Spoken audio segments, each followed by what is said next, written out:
ಬಡವರಿಗಾಗಿ ಬಡವರಿಗೋಸ್ಕರ ಅಂತಲೇ ಜಿಲ್ಲಾಸ್ಪತ್ರೆಗಳು ಇವೆ. ಖಾಸಗಿ ಆಸ್ಪತ್ರೆಯಲ್ಲಿ ಮೊತ್ತವನ್ನ ಭರಿಸಲಾಗದೆ ಸಾಕಷ್ಟು ಜನರು ಜಿಲ್ಲಾಸ್ಪತ್ರೆಗೆ ಹೋಗಿ ಟ್ರೀಟ್ಮೆಂಟ್ ಅನ್ನ ಪಡೆದುಕೊಳ್ತಾ ಇರ್ತಾರೆ.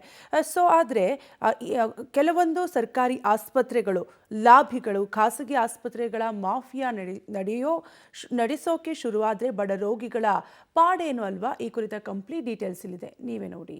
Pavan kidney clinic, Shri Swathi lab, Aditya laboratory, ಹೀಗೆ ಎರಡ ಕೋಲಾರದ ಜಿಲ್ಲಾಸ್ಪತ್ರೆಯ ಎದುರು ಹೀಗೆ ತಲೆ ಎತ್ತಿಕೊಂಡು ನಿಂತಿರುವ ಖಾಸಗಿ ಆಸ್ಪತ್ರೆಗಳು ಹಾಗೂ ಸ್ಕ್ಯಾನಿಂಗ್ ಸೆಂಟರ್ ಮತ್ತು ಬ್ಲಡ್ ಟೆಸ್ಟ್ ಸೆಂಟರ್ಗಳು ಇವೆಲ್ಲ ಯಾವುದರ ಕುರುಹು ಅಂತ ನಾವು ಬಾಯ್ ಬಿಟ್ಟು ಹೇಳಬೇಕಾಗಿಲ್ಲ. ಜಿಲ್ಲಾಸ್ಪತ್ರೆಯ ಮಗ್ಗುಲಿನಲ್ಲಿಯೇ ಇವು ತಲೆ ಎತ್ತಿವೆ ಅಂದ್ರೆ ನಿಮಗೆ ಪಕ್ಕಾ ಅರ್ಥ ಆಗಿರುತ್ತೆ. ಇಲ್ಲಿ ನಡೀತಿರೋದು ಖಾಸಗಿ ದರ್ಬಾರ್.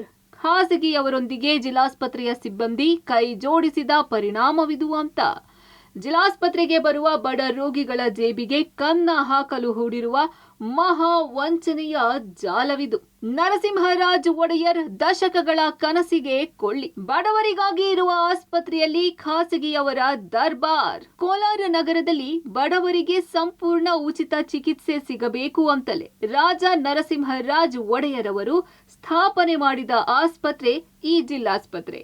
ಆದ್ರೆ ಇಂದು ಅದೇ ಜಿಲ್ಲಾಸ್ಪತ್ರೆಯಲ್ಲಿ ನರಸಿಂಹರಾಜ್ ಒಡೆಯರ್ ಅವರ ಶತಮಾನದ ಕನಸಿಗೆ ಕೊಳ್ಳಿ ಇಡಲಾಗುತ್ತಿದೆ. ಕೋಲಾರದ ಜಿಲ್ಲಾಸ್ಪತ್ರೆಗೆ ಖಾಸಗಿ ಆಸ್ಪತ್ರೆಗಳ ಮಾಫಿಯಾ ಕಂಟಕವಾಗಿ ಪರಿಣಮಿಸಿದೆ. ಜಿಲ್ಲಾಸ್ಪತ್ರೆಯಲ್ಲಿ ಕೆಲಸ ಮಾಡುವ ಕೆಲ ವೈದ್ಯರು ಹಾಗೂ ಸಿಬ್ಬಂದಿ ಖಾಸಗಿಯವರೊಂದಿಗೆ ಶಾಮೀಲಾಗಿ ಜಿಲ್ಲಾಸ್ಪತ್ರೆಗೆ ಬರುವ ಬಡವರನ್ನ ಖಾಸಗಿ ಆಸ್ಪತ್ರೆ, ಕ್ಲಿನಿಕ್, ಲ್ಯಾಬೋರೇಟರಿ, ಸ್ಕ್ಯಾನಿಂಗ್ ಸೆಂಟರ್ಗೆ ಚೀಟಿ ಕೊಟ್ಟು ಕಳುಹಿಸಿಕೊಡುವುದು ಕಾಮನ್ ಆಗಿದೆ. ಇದಕ್ಕೆ ಕಡಿವಾಣ ಹಾಕಬೇಕಾದ ಆರೋಗ್ಯ ಇಲಾಖೆ ಕಣ್ಣಿದ್ದು ಕುರುಡುತನ ಪ್ರದರ್ಶನ ಮಾಡುತ್ತಿದೆ. ನರಸಿಂಹ ಜಿಲ್ಲಾಸ್ಪತ್ರೆ ಅಂದರೆ ಅದು ಇತಿಹಾಸ ಇರೋದು. ಆ ಇತಿಹಾಸ ಇರುವಂಥ ಆಸ್ಪತ್ರೆ ಇವತ್ತು ಬ್ರಹ್ಮಾಂಡ ಭ್ರಷ್ಟಾಚಾರ ಜೊತೆಗೆ ಆ ಸುತ್ತ ಒಂದು 10 ಕಿಲೋಮೀಟರ್ 10 ಮೀಟ್ರ್ ಕೂಡ ಇಲ್ಲ. ಆ 10 ಮೀಟ್ರ್ ವ್ಯಾಪ್ತಿಯಲ್ಲಿ ಲ್ಯಾಬ್ಗಳು, ರಕ್ತ ಪರೀಕ್ಷಾ ಕೇಂದ್ರಗಳು ಏನಿದೆ, ಸ್ಕ್ಯಾನಿಂಗ್ ಸೆಂಟರ್ಗಳು ಏನಿದೆಯಾ ಅದನ್ನು ಸಂಪೂರ್ಣವಾಗಿ ಇವತ್ತು ಬೇರೆ ಕಡೆ ವರ್ಗಾವಣೆ ಮಾಡಬೇಕು. ಇಲ್ಲ ಅವರ ವಿರುದ್ಧ ಕಾನೂನು ಕ್ರಮ ಕೈಗೊಂಡು ಬಡವರು ಏನು ಚಿಕಿತ್ಸೆಗೆ ಅಂತ ಬರ್ತಾರೆ, ಹಾಸ್ಪಿಟ್ಲಲ್ಲೆಲ್ಲ ಇದೆ, ರಕ್ತ ಪರೀಕ್ಷಾ ಕೇಂದ್ರಗಳಿದೆ, ಸ್ಕ್ಯಾನಿಂಗ್ ಸೆಂಟರ್ಗಳಿದೆ, ಎಲ್ಲ ಇದೆ. ಆದರೂ ಅಲ್ಲಿ ಬರ್ಕೊಡ್ತಾರೆ. ಇಲ್ಲಿ ಮಿಷನ್ ಕೆಟ್ಟೋಗ್ಬಿಟ್ಟಿದೆ, ಇಲ್ಲಿ ಆಗ್ತಾ ಇಲ್ಲ ಅಂತೇಳಿ ಅಲ್ಲಿಗೆ ಕೊಟ್ಟು ಇದೊಂದು ದಂಧೆ ಆಗಿಬಿಟ್ಟಿದೆ. ಆ ದಂಧೆಯನ್ನು ಉಸ್ತುವಾರಿ ಸಚಿವರು ಇರ್ಬೋದು, ಸ್ಥಳೀಯ ಶಾಸಕರು ಇರ್ಬೋದು, ಆರೋಗ್ಯ ಮಂತ್ರಿಗಳಿರ್ಬೋದು, ಅದರ ಕಡೆ ಗಮನ ಕೊಟ್ಟು ಈ ಒಂದು ಸಮಸ್ಯೆಯನ್ನು ಬಗೆಹರಿಸಿ ಬಡ ರೈತ ಕೂಲಿ ಕಾರ್ಮಿಕರ ಆರೋಗ್ಯ ರಕ್ಷಣೆ ಮಾಡಬೇಕಂತ ಒತ್ತಾಯ.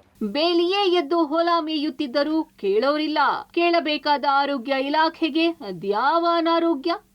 ಕೋಲಾರದ ಜಿಲ್ಲಾಸ್ಪತ್ರೆಯಲ್ಲಿ ಬೇಲಿಯೇ ಎದ್ದು ಹೊಲ ಮೇಯುತ್ತಿದೆ. ಇದು ಗೊತ್ತಿದ್ದು ಸುಮ್ಮನೆ ಕುಳಿತಿದೆ ಅಂದ್ರೆ ಆರೋಗ್ಯ ಇಲಾಖೆಯೇ ಅನಾರೋಗ್ಯದಿಂದ ಬಳಲುತ್ತಿದೆ ಅಂತ ಅರ್ಥ. ಕಾರಣ, ಈ ಜಿಲ್ಲಾಸ್ಪತ್ರೆಯಲ್ಲಿ ಇಲ್ಲ ಎನ್ನುವಂತಹ ಯಾವುದೇ ವ್ಯವಸ್ಥೆ ಇಲ್ಲ.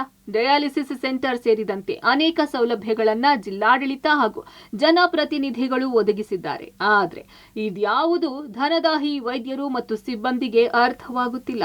ಇತ್ತ ಸರ್ಕಾರಿ ಸಂಬಳವನ್ನು ಮೇಯ್ದು ಅತ್ತ ಖಾಸಗಿಯಲ್ಲಿಯೂ ಕೆಲಸ ಮಾಡಿ ತಮ್ಮ ಜೇಬು ತುಂಬಿಸಿಕೊಂಡು ಬಡವರ ಜೇಬಿಗೆ ಬೆಂಕಿ ಇಡುತ್ತಿದ್ದಾರೆ. ಈ ಒಂದು ಆಸ್ಪತ್ರೆಯನ್ನ ಉನ್ನತ ದರ್ಜೆಗೆ ಏರಿಸಲು ನಾವು ಸಾಕಷ್ಟು ಶ್ರಮ ಪಟ್ಟಿದ್ದೇವೆ ಅಂತ ಜನಪ್ರತಿನಿಧಿಗಳೇ ಹೇಳುತ್ತಿದ್ದಾರೆ. ಆದ್ರೆ ಇದ್ಯಾವುದು ಕೂಡ ಜಿಲ್ಲಾಸ್ಪತ್ರೆಯಲ್ಲಿ ಸೇವೆ ಹೆಸರಿನಲ್ಲಿರುವ ಧನದಾಹಿ ಸಿಬ್ಬಂದಿಯ ಕಿವಿಗೆ ಬೀಳುತ್ತಿಲ್ಲ, ಕಣ್ಣಿಗೆ ಕಾಣುತ್ತಿಲ್ಲ ಕೂಡ. ಲ್ಯಾಬ್ಗೆ ಒಂದು ದೊಡ್ಡ ಮಿಷಿನ್ ತಂದು ಆ ಎಂಟ್ರೆನ್ಸ್ ಅಲ್ಲಿ ಹಾಕಿದ್ರು, ನೀವು ನೋಡಿರ್ಬೋದು. ಅದು ಸುಮಾರು 6 ಕೋಟಿ ರೂಪಾಯಿ ವೆಚ್ಚಿದ್ದು. ಸ್ಕ್ಯಾನಿಂಗ್ಗೆ MRI ಸ್ಕ್ಯಾನ್ದು ಮಿಷಿನ್ ಇದು 1.5 ಟೆಸ್ಲಾ ಮಿಷಿನ್ ಇದೆ ಇಲ್ಲಿ. ನಾನು ಅದು ಗಲಾಟೆ ಮಾಡ್ತಿದ್ದೀನಿ. ಮಿನಿಮಮ್ 3 ಟೆಸ್ಲಾ ಮಿಷಿನ್ ಇಲ್ಲಿ ಹಾಕಬೇಕು. ಆವಾಗ ಕ್ಲಾರಿಟಿ ಚೆನ್ನಾಗಿ ಬರುತ್ತೆ. ಅದರಲ್ಲಿ ಅವಾಗ ಪೇಷಂಟ್ಸ್ ಆಚೆ ಕಡೆ ಏನಕ್ಕೆ ಹೋಗ್ತಾರೆ, ಹೋಗೋದಿಲ್ಲ. ಉಳಿದಿದ್ದು ಎಲ್ಲ ಸ್ಕ್ಯಾನ್ಸು ಕೂಡ ಇಲ್ಲೇ ಮಾಡ್ತಿದ್ದಾರೆ. ಜನ ತಿಳುವಳಿಕೆ ಇದ್ದಕ್ಕೆ ಅವರು ಆಚೆ ಕಡೆ ಹೋಗ್ಬೋದು. ಇವತ್ತು ಇಲ್ಲಿ ಆಸ್ಪತ್ರೆಯಲ್ಲಿ ಕೆಲಸ ಮಾಡ್ತಿದ್ದಾರೆ, ಅಲ್ಲಿ ಹೊಸ ಹಾಸ್ಪಿಟ್ಲಿಗೆ ಮಾಡ್ತಿದ್ದಾರೆ. ನಾನು ಮುಂದಿನ ದಿವಸದಲ್ಲಿ ಅದು ಅವ್ರಿಗೆಲ್ಲ ಇಲ್ಲಿ ಕೆಲಸ ಮಾಡಿ ಅಲ್ಲಿ ಕೆಲಸ ಮಾಡಿಕೊಳ್ಳಿ. ಸರ್ಕಾರದ ಸಂಬಳ ತಗೊಂಡು ಇಲ್ಲಿ ಪೇಷಂಟ್ ನನಗೆ ಶಿಫ್ಟ್ ಮಾಡ್ಕೊಳ್ಳೋದಕ್ಕೆ ಇಲ್ಲಿ ಕೆಲಸ ಮಾಡಬೇಡಿ ಅನ್ನೋದು ನನ್ನ ಒತ್ತಾಯ. ಜಿಲ್ಲಾಸ್ಪತ್ರೆಯಲ್ಲಿ ಉಂಡು ಖಾಸಗಿಯಲ್ಲಿ ಕೊಂಡು ಹೋಗುತ್ತಿದ್ದಾರೆ ಕೋಲಾರ ಜಿಲ್ಲಾಸ್ಪತ್ರೆ ಸಿಬ್ಬಂದಿ. ಈ ಬಗ್ಗೆ ಕೂಡಲೇ ಆರೋಗ್ಯ ಇಲಾಖೆ ಎಚ್ಚೆತ್ತುಕೊಂಡು ಕ್ರಮ ಕೈಗೊಳ್ಳಬೇಕು. Ravi, public TV, Kolar.